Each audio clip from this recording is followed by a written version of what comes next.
Jijini Dar es Salaam, msimu wa 10 wa shindano la kusoma na kuhifadhi kitabu cha Allah Subhanahu wa Ta'ala, Qur'ani tukufu, chini ya Jumuiya ya Wanafunzi na Jamii ya Kiislamu MSSF umehitimishwa, huku mafanikio makubwa yakitajwa kufikiwa tangu kuanzishwa kwa mashindano hayo miaka 10 iliyopita.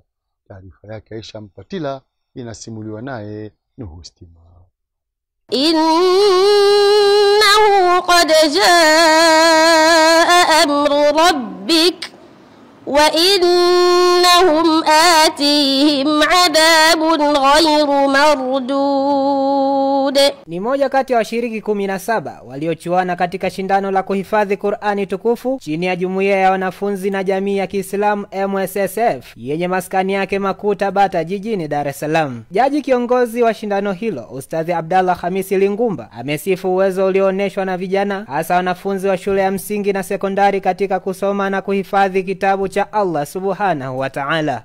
Alhamdulillah, mashindano yamekwenda vizuri kabisa, na leo tulikuwa na magrupu matatu, grupu la juzu 10, 20 na 30.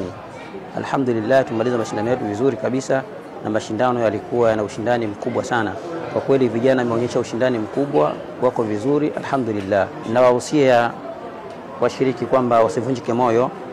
Kwenye mashindano lazima patikane mshindi. Wote wamefanya vizuri sana, lakini kwenye mashindano lazima tupate wa kwanza, wa pili, wa tatu na kadhalika, patikane wa mwisho. Hivyo kwa nafasi aliyopata asijione yeye kuwa ameshindwa, bali ameshinda, isipokuwa leo tu akupata bahati ya kushinda. Mshindi wa jumla kwa maana ya juzu 30 katika fainali hiyo, kijana Suleiman Omar Ali, amezawadiwa kiasi cha shilingi milioni 1, huku aliyeshika nafasi ya pili Muhammad Lushengo akitunukiwa shilingi 500,000.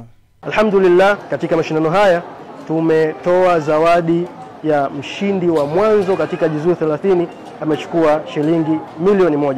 Tunamuomba Allah azidi kutuwafikisha tuweze kufanya zaidi na zaidi, na tuweze kufika mbali kwa dua zenu insha Allah. Malengo yetu makubwa kabisa katika mashindano haya ni kwanza vijana waweze kukihifadhi kitabu cha Allah. Kikubwa na waasa vijana wenzangu, kauli mbiu ya mashindano yetu ya mwaka huu ilikuwa Qur'ani ni amani.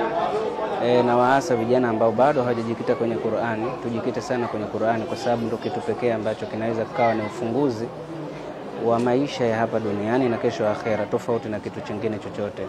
Mgeni rasmi katika fainali hiyo ni mkurugenzi wa taasisi ya Al-Hikma Sheikh Nurdin Kishki. Ameipongeza jumuiya kwa kudumu katika jambo la kheri. Unapoalikwa katika jambo linalohusiana na Qur'an, ni kwa maslahi yako wewe mwenyewe na wala sio kwa maslahi ya wale waliokualika. Kupitia Qur'ani iliyosomwa hapa, makundi matatu yaliweza kushindana, juzu 10, 20 na 30. Tumesikia vipaji mbalimbali, tumesikia mabingwa wa sika hapa, tumesikia mabingwa wa nahwandi hapa, tumesikia mabingwa wa bayatul maqam, tumesikia mabingwa wa bayatul kurdi. Jambo la kwanza ni pongezi. Kudumu na jambo la Qur'an kwa miaka 10 sio jambo la kawaida. Naipongeza taasisi hii.